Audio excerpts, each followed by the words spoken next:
Guests of Sasquatch Experience do not necessarily reflect the opinion of the hosts, sponsors, or affiliates of the Sasquatch Experience. As always, listener discretion is advised. 911, what are you reporting? We got someone or something crawling around out here. Does a legend walk among us, lurking in the forests of our world? Did you see what it was? Was it a person or an animal or? I can't tell. All I know is that my central light came on and I just happened to glimpse and see this thing running across the yard. A good-sized man or something. Looks like a man. I don't know what it was.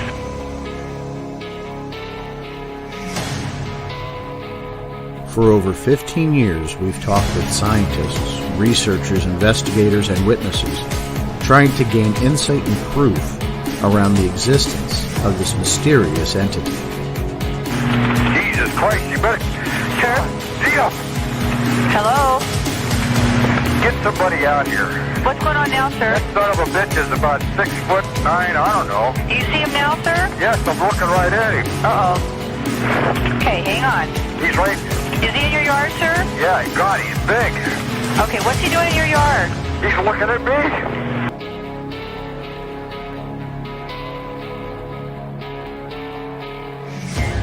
Join us as we continue into the investigation of the Sasquatch Experience.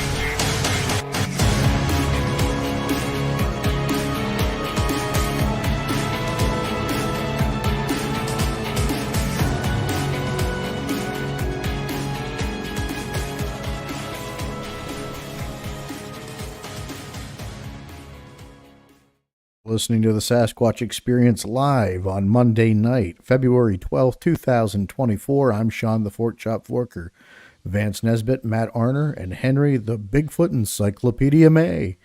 Guys, good evening. Welcome to the show here tonight. Hey, hey. Hey. Hey, hey. There we go. Well, it's a bunch of hey-hays as opposed to ho-hos, which I guess is a good thing we take Well, that that's one. a whole different show. Yes. Hey, pimpin' ain't easy, baby. Pimpin' ain't easy. In the famous words of our friend the Godfather. Guys, what a week it's been. We did that great interview with Shane Corson last week, and that was a lot of fun.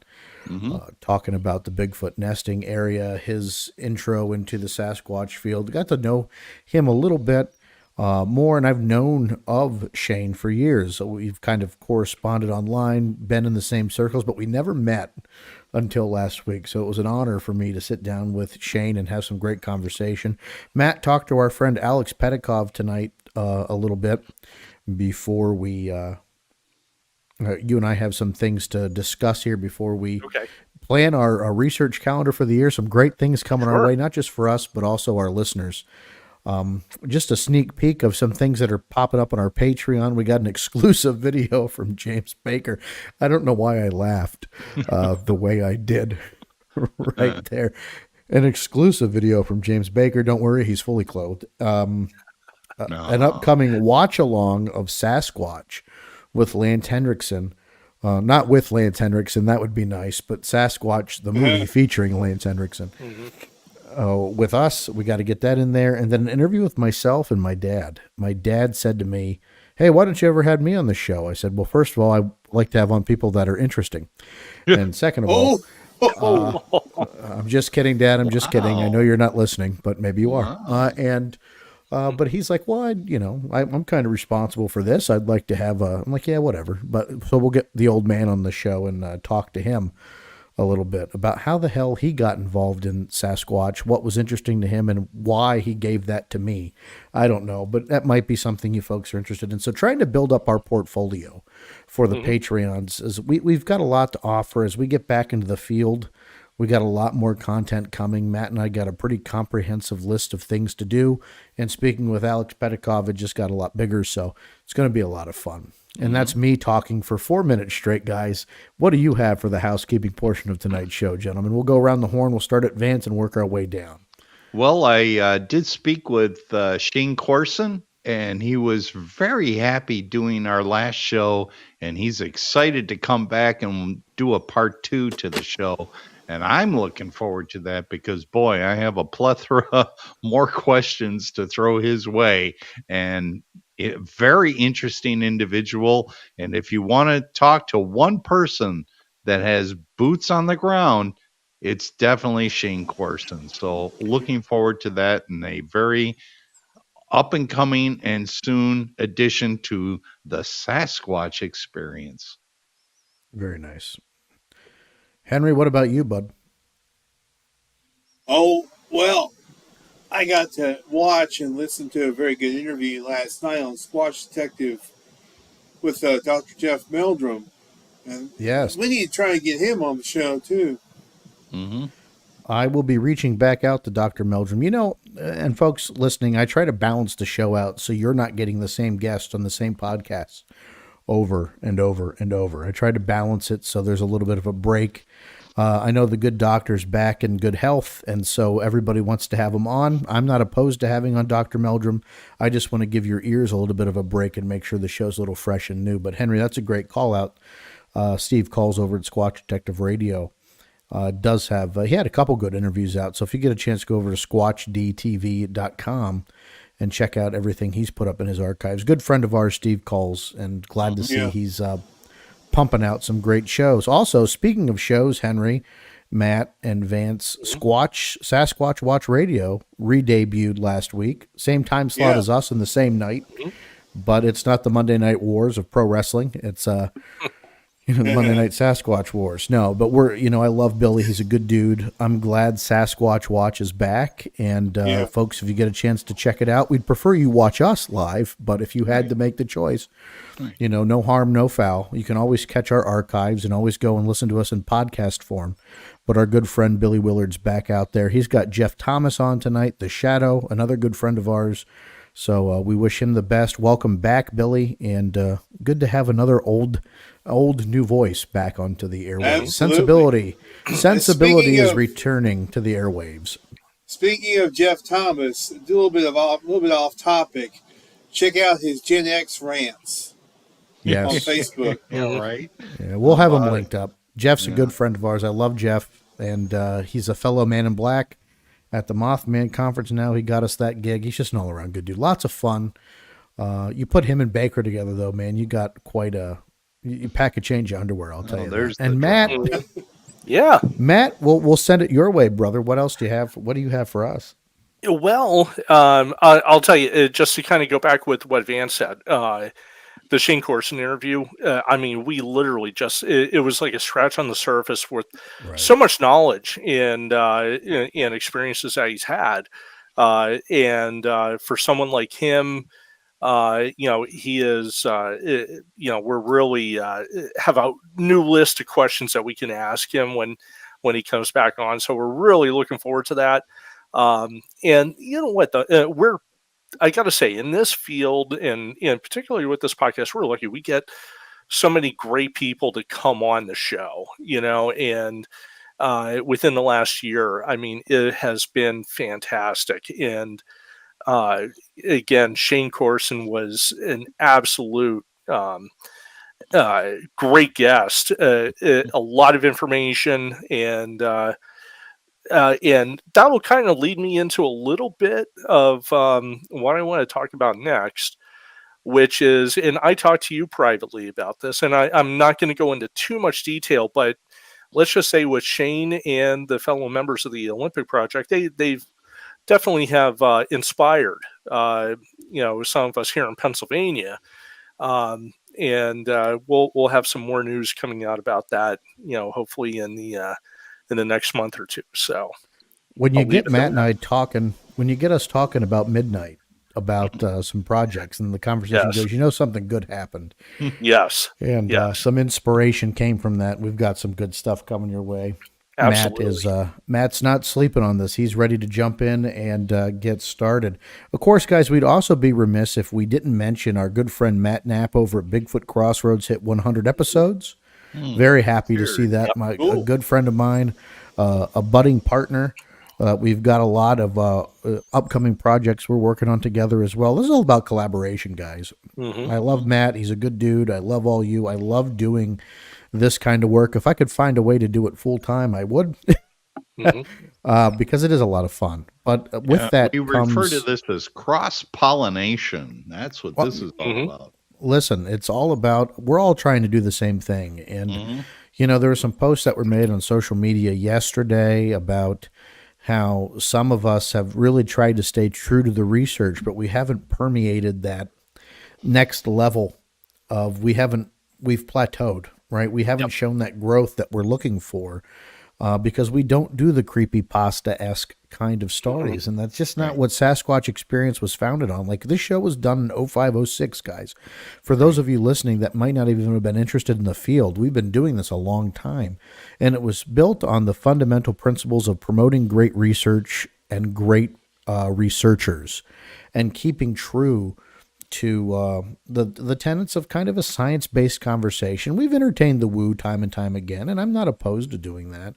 But at our core, that's what we really believed in. And so we haven't wanted to talk about anything purposefully fabricated. That's always one thing we've even talked about offline, was we're trying to vet stories and sighting reports to talk about on the show, is that they're not fabricated, that they are real stories. And that's just who we are. If that's not your cup of tea, I'm sorry. And guys, that's probably why we're like good barbecue.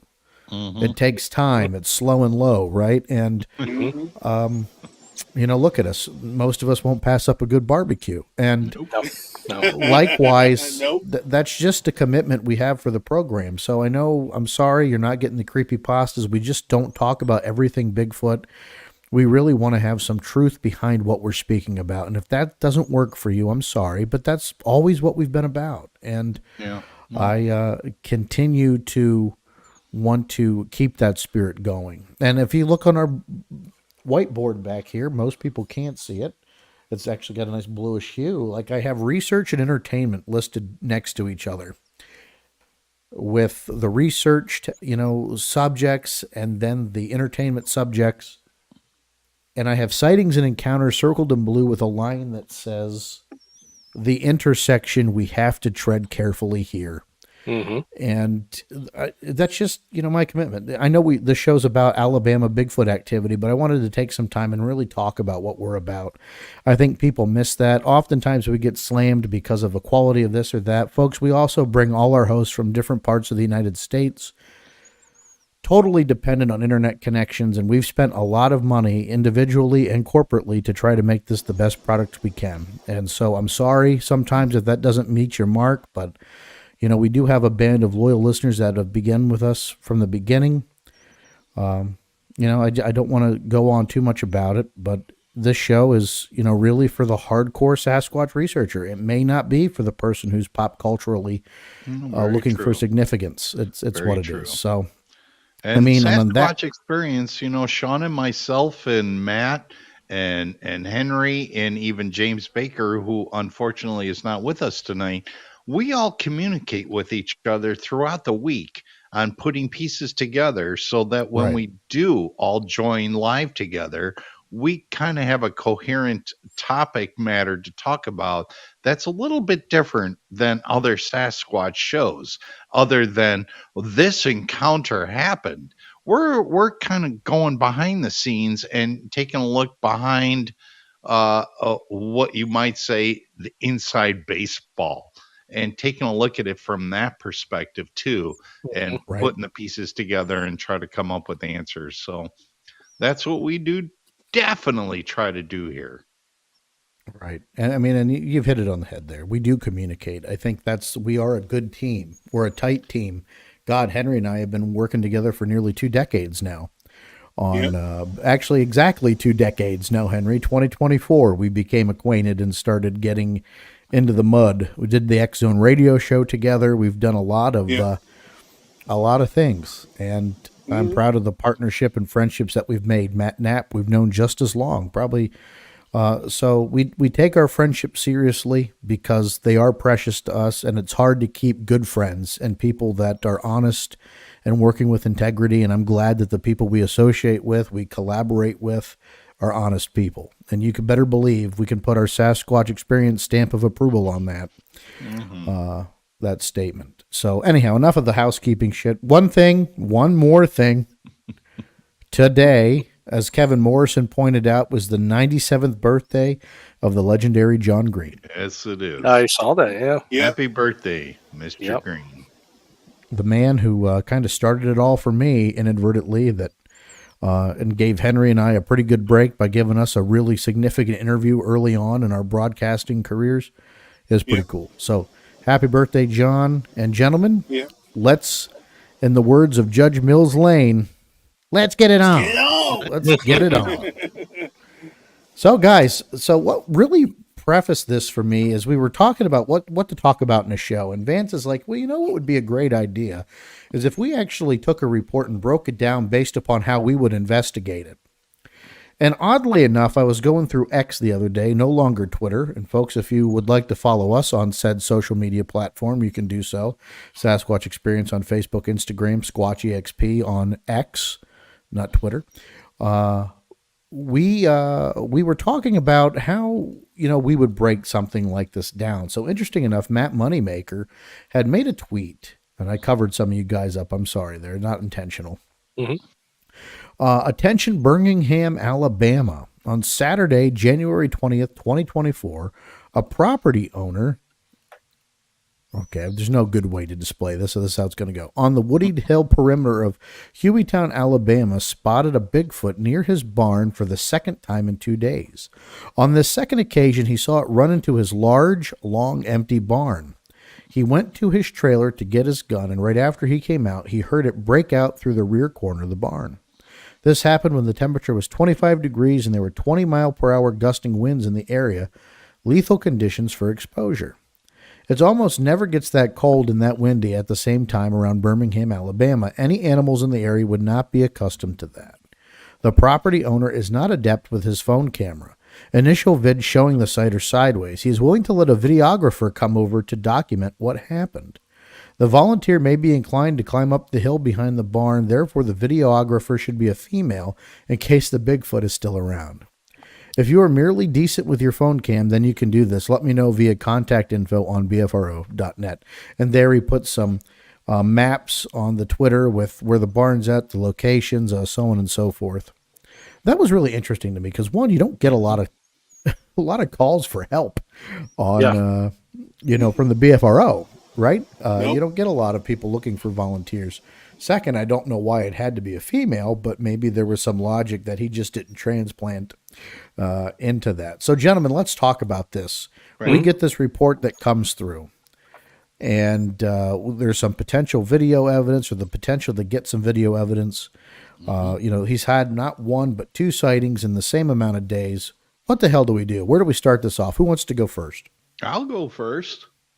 All right, Vinny Boo Boo, go ahead. It's just because that's what I do. All right, so that's what she said. Yeah, thank you.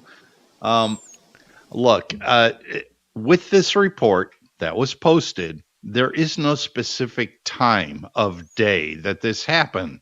So I went back to my alma mater at Lewis University, where I attended to get my meteorological certificate in Romeoville, Illinois. Now, Lewis University is where the National Weather Service is hubbed for the central part of the United States, and the avionics, and anything in the aircraft field is related. So I went into their database and I took a look at January 20th for Hueytown, Alabama. The information that came back was the temperature that was described in the report was 25 degrees. I came up with 25 degrees on the graph from the National Weather Service between 6:15 p.m. and 6:40 p.m. in the evening. Now, this is in the Central Time Zone. At January 20th, Central Time Zone, it's dark out. The sun is set. It is dark out. The winds that were recorded by the National Weather Service was at 15 miles per hour. The report said 20. Okay, that's within the margin of error. I don't dispute that at all. However, by midnight, it got down to 16 degrees. And of course, at midnight, now we're starting on the 21st of January. So that's where they cut off that data. The data for the information that was put into the report for the weather conditions was very accurate. And I'm narrowing it down to between 6:15 p.m. and 6:40 p.m. when this event happened. And So that's what I've got. what's interesting is you were able to use real data from the report to confirm that this could happen at this Right. time. Right. And that's really important because a lot of times there's ambiguity around what time things happened. There was no time given. So you're using actual atmospheric, scientifically recorded data to kind of get us a pinpoint at the time we really should probably be looking at deploying any kind of activity. Right. Right. But it falls into the plausibility between, like I said, 6:15 Right. p.m. and 6:40. It is totally dark out at that point on Sure. January 20th Central Time Zone. And, this is when a lot of activity does happen. So I do find a lot of plausibility in the report. Right. And I think it's great that you took that information, was able to ascertain some more specifics. And again, when you try to put that towards the bullshit meter, Mm-hmm. typically those little details are what damn the hoaxers, right? No, They're not thinking absolutely. that. Henry, I've had, and I'm sorry, I didn't mean to no, it's interrupt okay. Henry, but there has been a small handful of reports that I've seen on the BFRO where the moon phase is wrong, the weather conditions are wrong, because I do look into it and it just doesn't match up. This, however, coincides like, two gears fitting together perfectly. So I give a lot of plausibility to this. Very good. Henry, Matt, anything you want to add to that particular notation of Vance's there? The way Vance reads the meteorological, I'm reading the geographical on this. So what I found was by pulling up the map, we are just a little south and west of the city of Birmingham, which is one of the bigger cities down there. So Right. where the barn is, there's actually a close up. And he's on the outskirts of town, on the south side of town. To the south, and pretty much from the south, from where the red circle is, all the way to the end of the photo, it appears to be nothing but woods. To the west, I could see a quarry. Quarries are actually, a lot of people don't really go back to quarry areas, especially on the outskirts, because you have cliffs, you have some other obstacles back there. So if you go to the west and then go north, pretty much straight to Interstate 22, it's nothing but woods there as well. So right where if it's coming from the north, right where the area where the quarry is, it's almost like you may have a funnel there. So being a boots on the ground person, I would probably go over to the north, to the west, and then start going north to traverse along that little funnel where the where the quarry is, between the quarry and the houses, to see if there's any sort of prints, see if there's any other sign out there. Maybe there's a couple things that you can do as well. One thing I learned from my friends at NAWAC is putting up thread traps, which are, you put up the thread, anywhere from 6 to 8 feet up, generally to see if anything will pass through. If something does pass through, you can see the direction it went through. And if you have something that hit 6 and 7 foot but didn't hit the 8 foot, you can get the size. But I would probably start. That would be my first choice to start looking for anything on the ground, anything that could be there. Then again, you also have the area to the south. Excuse me, which is nothing but woods, and that could also be another corridor. It's just that would require a lot more people to kind of check that area out. But we're more, I think, if we weren't going to check those areas out, I would sit at the sit in this guy's house and kick back and just kind of chill, do more of that passive research. If there's anything there that disrupts the environment, whether by having multiple people outside or having activities that aren't something that is normal, you may throw that what you're trying to look for off. You may draw them in, but you always have that possibility of drawing them off. So I think that would be pretty much my plan, though, is to get out on the ground, search those areas, and go from there. Really good, solid information in that part too, Matt. I really think, again, so we go to boots on the ground, we go to looking at geographical data. My part is, let's get some shit going on in that barn, right? Yeah, let's right. get some cameras in that barn. Let's do a combination of maybe some just Wi-Fi cameras to a DVR in the house, maybe a cellular, couple game cameras. You can disguise them really well in that barn. We know there's a specific entry and exit point in that barn that we could use. Why not thread trap the barn? Yep. We've got something going on in there, and let's make sure that every time we're going in and out, we're cataloging, taking pictures, making sure that we're notating any differences in the environment, whether it's disturbance of any kind of equipment or ground material. What do we have to work with? I'd like more details on that barn myself personally, how it's built, how it's constructed. I mean, it made its way out of the back corner of the barn, so did it leave a Kool-Aid man size impression through the wall, or what the hell did we have going on there? Yep. There was another report, and forgive me for the fact that since we're talking about this, there was another report. And I don't even remember the location where it happened, but a woman spotted what appeared to be an albino type of Bigfoot that entered the barn and that was getting into the dog food bags, the 50 pounds of dog food. And Okay. clearly it was emptying that, and she watched in horror, and this thing came out of the backside of the barn and was peeking around both sides of the barn at her, and then made off back up into the woods again. This doesn't seem to be, with those two reports, doesn't seem to be something that's that far-fetched.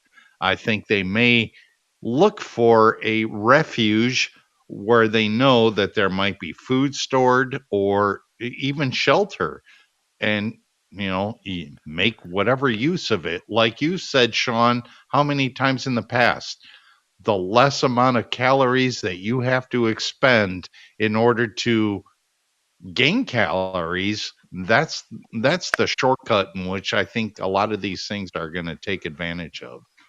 Now, Matt posted that story on Facebook, not on Facebook, on X, right? I've not seen the actual report posted on the BFRO database yet. So there's a lot of questions I have. I don't know that was on BFRO to begin with. Right. I don't know, but I normally when he's posting from BFRO. So I just went and looked at their database, and you're talking about, with this report, 12 reports in that general vicinity. Jefferson County, where this took place, I believe, where this happened, it's surrounded by counties that have had 4, 5, 3, and just one county, Shelby County, with one sighting. So the counties surrounding it have also had a decent amount of Bigfoot sightings. So historically, it's a pretty active area of Alabama in that general vicinity around Birmingham into Tuscaloosa County. I mean, it makes sense. So there's some history of report that's going on in that place. And I think not that historical reporting is the end all be all, but it does help make the case. So we have a guy, once again, we go back to Matt, and we'll bring you over here so people don't have to look at me while I bring up that banner again. that tweet on a second occasion, what happened to the first occasion? You know, like, so the second time in 2 days, what was the first encounter? Like, what made this guy all of a sudden now decide, hey, what I've just seen is now a Bigfoot? Was there? We need some more descriptors in here, at least for me, to start putting together the entire narrative, the entire story, so we actually had a case to investigate. Yep. I was going to add too with the barn. The one thing is especially when it's that cold out, if there's straw in there, that's decomposing. So that's generating heat. Through the chemical process. So that could be something that, besides the food, that could draw something in. It's almost like when we were talking last week about the nests. When you lay those, the huckleberry branches down, they're going to slowly decompose. So you're going to get a little bit of warmth, coming through there. That's a really good point. I didn't think of that. Henry, you have anything to add to all this? On a farm. Well, Alabama is definitely has a history of Sasquatch sightings. I can tell you personally, having been there, having been to at least one area where there may have been sightings there in Alabama, there's a lot of forested areas there. Mm-hmm. And go ahead, Henry. I'm sorry. Yeah. And again, I mean, it's quite historical. If you read Chad Armin's The Historical Bigfoot, there's quite a few historical reports from Alabama as well. What do you think the chances are, Henry, of getting somebody out there to investigate this and getting some good sightings? Like, it's not the first time we've had kind of a late breaking news. Let's, put some resources in this area, and then that's come up a little fruitless. Well, I'm just hoping that they can get somebody out there to investigate this, because this sounds pretty promising if there's something going on there. What do you think of the Henry Vance or the Vance match strategy so far? Looking at that data and looking at the geographical features to kind of come up with a game plan of attack. I think it's pretty cool. I think it's great. That's pretty awesome. Right. I think it's some outside the box thinking, getting into the setting up a game plan. I'd volunteer us if we were closer. Mm-hmm. We're just not that close. Right. Alabama's a little bit of a trip for this. Guys, we do have to take our break real quick. Hold those thoughts. We're late for the news and, well, also a special ad for the Squatch Pro Shop. Here we go.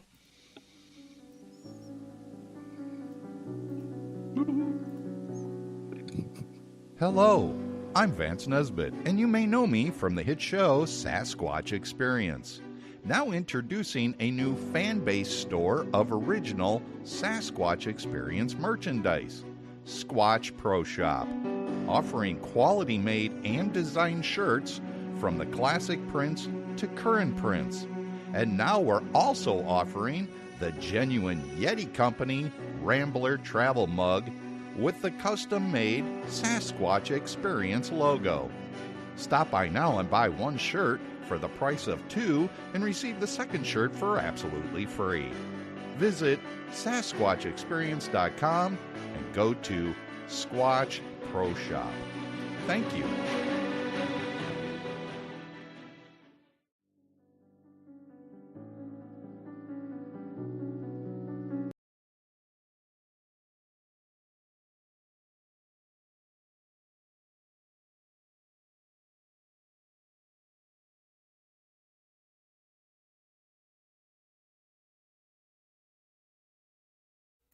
Well, we're having a technical difficulty with the video. You guys want to talk there quick while I get the news segment back?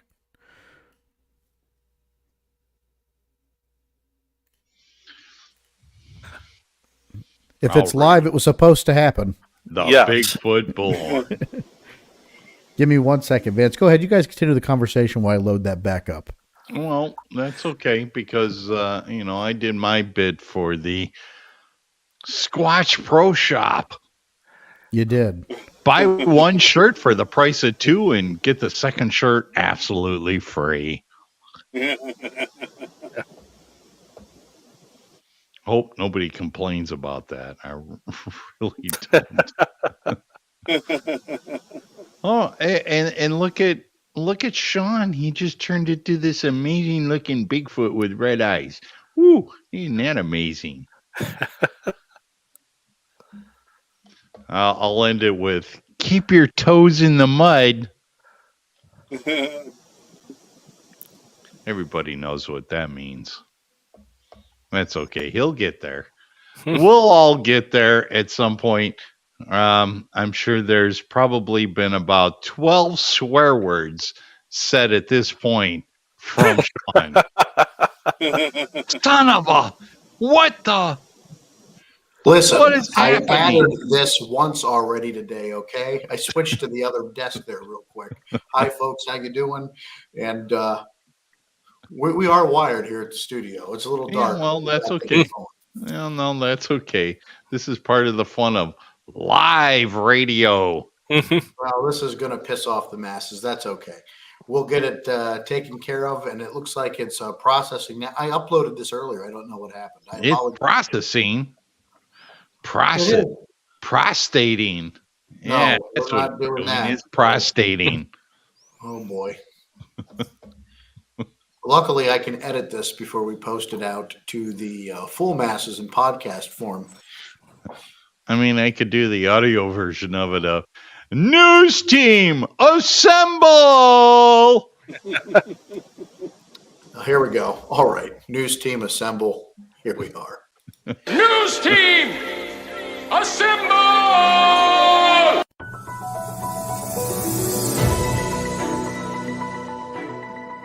Ah, yes, bringing a little bit of amusement and seriousness right to your ears. A happy Monday night to you, or whatever night it is that you're choosing to listen to this, or even during the daylight hours. This is the Bigfoot Bullhorn, right here on the Sasquatch Experience. Yes, from Newsweek, it's coming true, people. From Newsweek magazine from 4 days ago, we are bringing the woolly mammoth back to life. We could have populations of mammoth that help to replenish the ecosystem and add biodiversity, making it as vibrant as it used to be. There have been some great published papers in the last year on what the mammoth steppe used to look and feel like, including its lost rich biodiversity. Fixing the degraded ecosystem with mammoths would create a halo effect over a long period of time.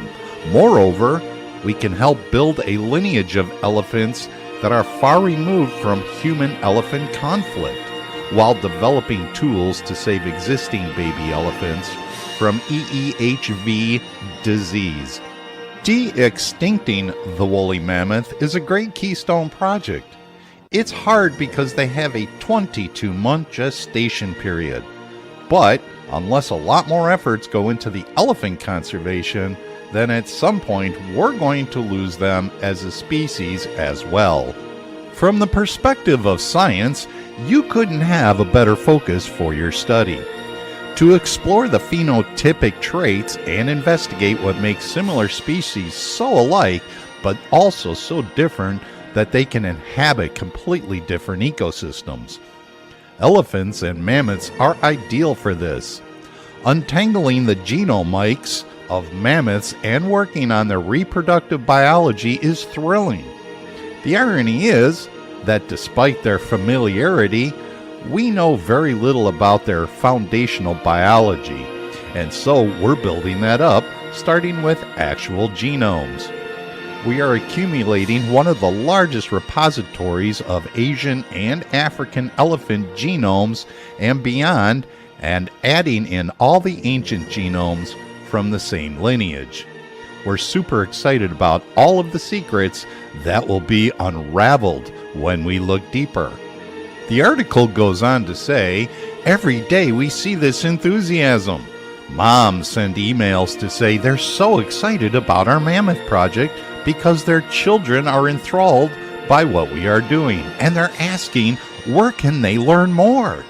We get teachers even asking for curriculum for their classrooms. We try to push a lot of content out there for people, and we're working on a docuseries about the project, and we hope that over time we can bring more exposure to the world's conservation crisis. But outside of the benefits to the planet, it's also just cool, and it's fun, and it's an inspiring thing to be doing. What could possibly go wrong? Somebody get Jeff Goldblum on the phone. Imagine when Sasquatch realizes it's no longer the tallest hair-covered creature walking on the planet. He'd be pissed off. When we come back, let's find out what might happen when you cross a Bigfoot with an extraterrestrial.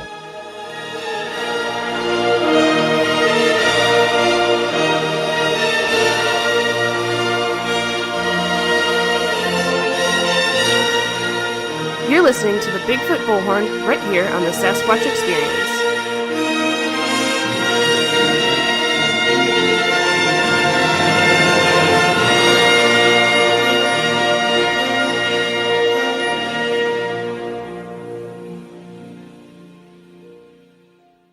This portion of the show is being brought to you by Ed's Almost Good Beer. Remember, Ed's Almost Good Beer was brewed in God's country when God wasn't looking. Hello, I'm Vance Nesbitt, and you may know me from the hit show Sasquatch Experience. Now introducing a new fan-based store of original Sasquatch Experience merchandise, Squatch Pro Shop, offering quality-made and designed shirts from the classic prints to current prints. And now we're also offering the genuine Yeti Company Rambler travel mug with the custom-made Sasquatch Experience logo. Stop by now and buy one shirt for the price of two and receive the second shirt for absolutely free. Visit SasquatchExperience.com and go to Squatch Pro Shop. Thank you.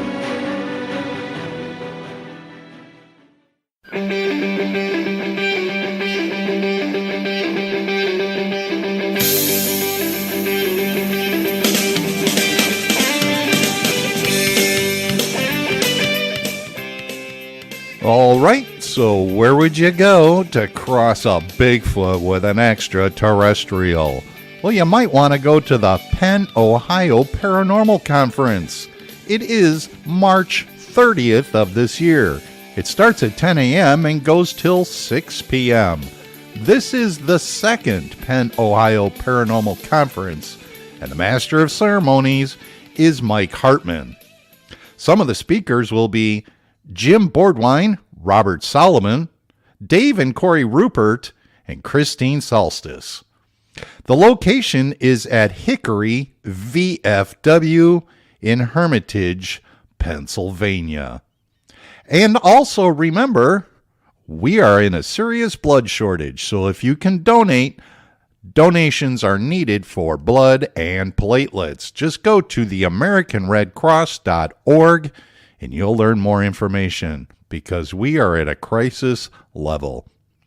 Thanks again for listening to this edition of the Bigfoot Bullhorn right here on the Sasquatch Experience. And of course, as always, keep your toes in the mud.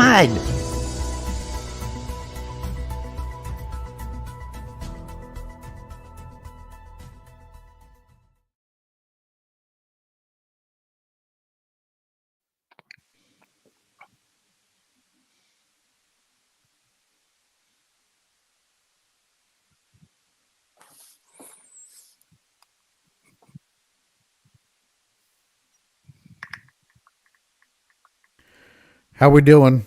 We all back now? You're muted. We are. Yep, I can hear you. Well, I am firing myself as you are terminated. Right. I just realized that after I'm talking, I shut off the microphones But when the video automatically turns itself off, it turns the microphones back on. So I quit. No, I'm good. It's fine. I'm sorry, folks. I'll see myself out. Guys, folks, you're listening to Sasquatch Experience on Facebook, Instagram, Squatch EXP on Twitter. Also, you can catch us on Twitch. You can catch us on YouTube. You can catch us on Facebook Live. This show's streaming wherever you can get a stream out. It's like a fountain spreading our knowledge. We have some great listeners tonight. I want to thank them all. A new listener, Vincent, says this is a great show, and if I don't catch it live, I'll watch it later. There's so many Sasquatch podcasts that are not good or believable that the show's worth watching get lost in the shuffle. I agree with that, Vincent. We appreciate you stopping in, saying hello tonight, joining us on the show, and watching me get fired for my last program, so I appreciate that. Guys, I'm hard on myself. You know, I just, as we said, we've been getting better at the technical pieces. I just really kicked that one right in the nuts. Anyhow, well, that's okay. We were having a great conversation about this. If you're just joining us, this Alabama activities, right? This activity on this, I guess we could call it a farm. Matt, you looked at the map exactly. What would you call it? Just a homestead or a? Probably a homestead. Yeah. I mean, it looks like, there's more woods than fields. So, sure. That's where I would put it. Lon I did have an interesting. What's that? Our Lon Strickler, our good friend over at Phantoms and Monsters, has said, I've been saying for over 2 years that Alabama is very active. Lon, you're right. And it's proving itself to be quite fruitful. If I wasn't afraid of all the things that could kill you in the South, I would spend more time down there.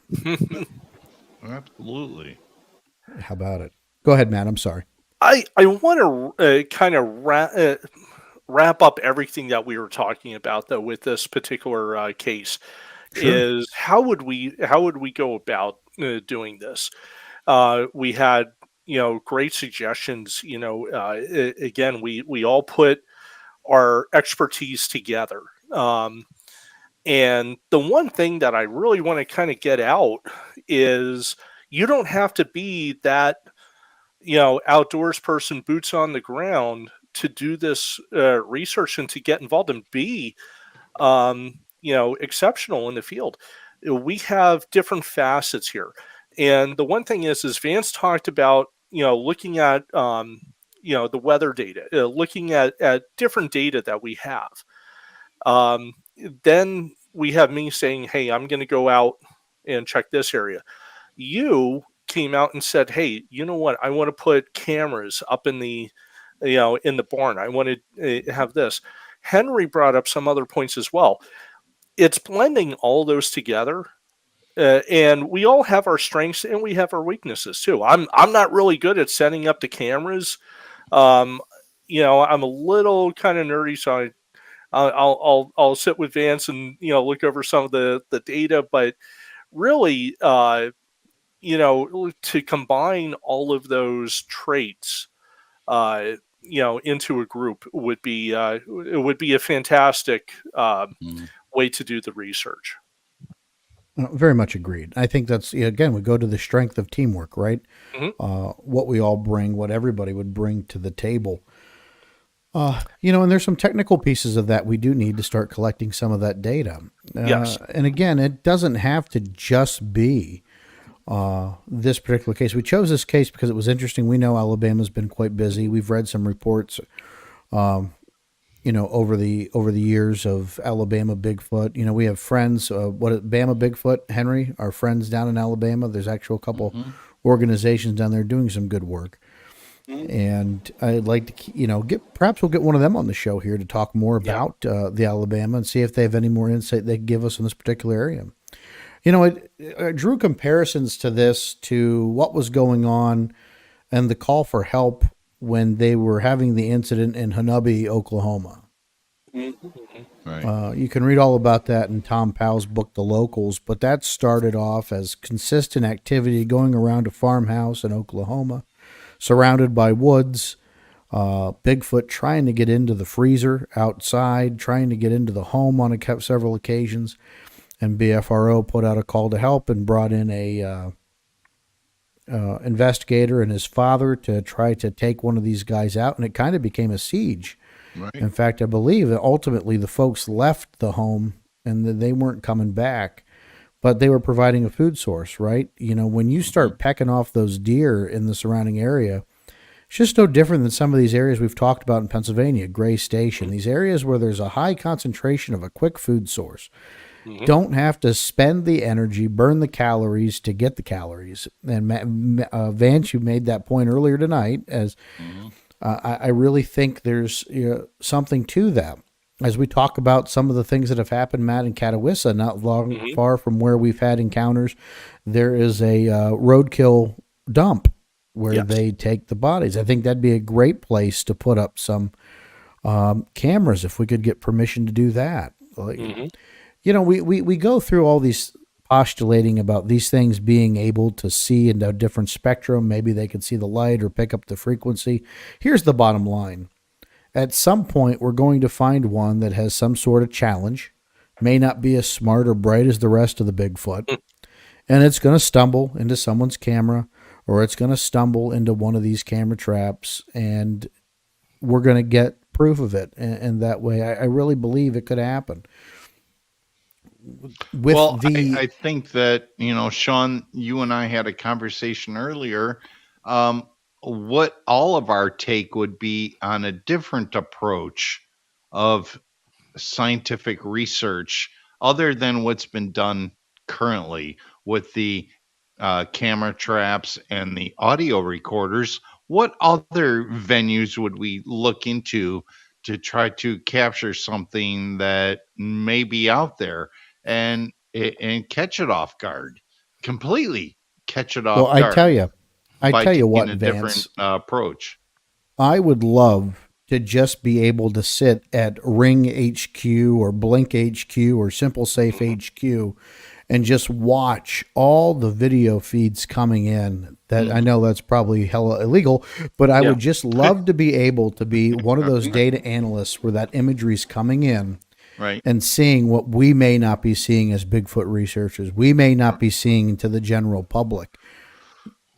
There are so many people now with home security systems and home video systems that at some point we're going to get something on camera. And we go back to that one gentleman, I think from Arkansas, I think Mike Coleman was his name off the top of my head. So folks, forgive me if I'm wrong, that had a home security system and he was picking up things. We were talking to David Wilbanks about them, about this person. And he's in David Wilbanks' book, I believe. He moved to Arkansas. I believe he was in Oklahoma. And he was getting some very interesting video, but you couldn't see what it was because the quality wasn't there. It was finding a way to stay out of the video, right? And so we're not dealing with a dumb animal. We're not dealing with a dumb subject. We do have something with some intelligence. It's, I think we're using these techniques, we're going to get something. I really do. And as the technology becomes more affordable for people, now I'm kind of talking tongue in cheek because last night I did an interview with Paranormal NL Radio that my good friend Brian Bowden set me up with. I was talking about how I really think technology's also become a hindrance because it's distracted us from so much totally when we're out in the field. So we do have to find that delicate balance, but when it's done right, it's so right and so good.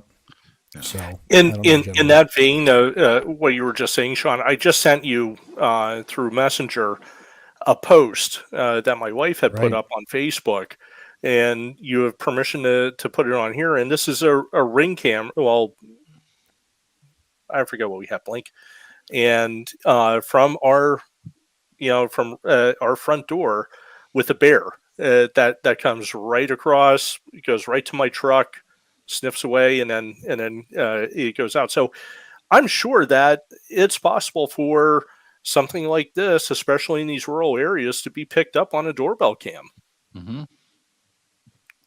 Give me 1 second, Matt. I'm actually going to play that for the for the people here. Where are we at? Where are you at? There I'm at. Okay. Of course, I got it in another window. Well, Share that's okay. screen. While you're doing that, I think there's a few other tactics we could take in order to capture evidence, other than the camera that I would like Folks to able to see discuss that? in a future up Not and yet. Not coming yet. Sasquatch Experience show. Here we Here go. we go. Oh, look at that. Yep. And that's the bear. That's the little bear. But these are the Right things we're next- talking about. You Yep. know, like Right. being able to, see those things in real time. But how much of that else is out there? We're just talking about, we're talking about bear in this particular instance. But how about that ability to be able to just be able to sit in a room and see all that data that you could pull through and see what's Right. out there? It's Right. crazy. Vincent says that's true. Technology can make or break. You look at the Patterson-Gimlin film. It hasn't been proven a hoax because it was taken with such an old camera. And Vance and I have had that conversation ad nauseum about analog to digital. And is there something about analog technology that makes it more attractive to the to filming, To the to getting capture, a subject? Right. Right. Because the Even Sierra taking sounds an were old- done analog. Yeah. Even taking an old VHS camera, I think would be fruitful. I look at the Freeman footage was I believe that was done with like Yes, one it of those. was. Yeah. Absolutely, Matt. Yep. Yeah, the Freeman film. Guys, we've already blown through this hour almost already, but we've had No some way. great dialogue. Wow. Yeah. We had some great dialogue and I'm discussion. having too of what, much fun. We can't stop now. You started this conversation by wanting to go down this path, and I think it was well worth taking. I really do. I think it brings us, gives us our ability to share our thoughts with the listeners on how we would investigate. Of course, I'll clean up the show so it's not so messy in post because El Fort Chop was a dumbass tonight. But we had some great It's conversation okay. about everything that was going on. Go ahead, Matt. I wanted to add one other thing about Alabama itself. And that is, I'm looking at the sightings from the BFRO map, and it has actually the map up, and it includes you have Georgia, on one side you have Florida, Mississippi, but you look at the panhandle of Florida, and on the BFRO sightings, and almost that whole panhandle's yellow, that they're sightings. But then you go across the state line and there's nothing. And what I'm thinking about that is it's similar to us in Pennsylvania where you're, over into the Alabama side, you're looking at counties that just don't have, the people out there, or they may have that, stigma about reporting a Bigfoot sighting. So there's something. I don't think that Bigfoot's just staying on the other side of that state line. I mean, if people are down, that would be a great spot to go down and get, and to check that area out. So anyone's listening from Alabama, Florida, Southern Georgia, head on over to that area. I think even though there's no sightings reported, I think it's still something to check out. I agree. Even if you were hiking through the area and you're a backwoodsman and you had a compass, you're not going to recognize state lines. Correct. You just don't, nor do any animal recognize state lines. You just continue doing whatever it is that you're doing. And if you have an encounter, you've been encountered wherever that's at. So in this whole state line thing, there's never been a black bear start. Well, black bears don't understand what the state line boundaries are. So, that has a lot they to don't throw turn into back this and too. Right. Well, folks, we've hit that time. It's 9:58. We got to call it. Henry, why don't you go ahead and take us out with that beautiful Southern drawl? Y'all be good or be good headed. Folks, pay attention to us on social media, Sasquatch Experience on Facebook, Instagram, Squatch EXP. You can find all of us on our own social media. I'm at Sean Forker on everything. He's Henry B. May the 4th. Vance Nesbitt's got his own personal OnlyFans going on if you want to check that out. Yeah, that's what it is. And Matt Arner right there at Cryptic Wilderness. You can find him. And where else can they find you guys? Yeah, Pretty much just Facebook. Yeah, exactly. Facebook, yeah. Just go to Vance Nesbitt on Facebook, and my OnlyFans is just my left nipple only. Oh, good God. It's only AC That's is all where it he's is. going after that, only air conditioning. Folks, thanks for listening. I'm Sean the Fort Chop Forker. As Henry said, you heard those beautiful words. Keep on squatching. We'll see you next week. Absolutely.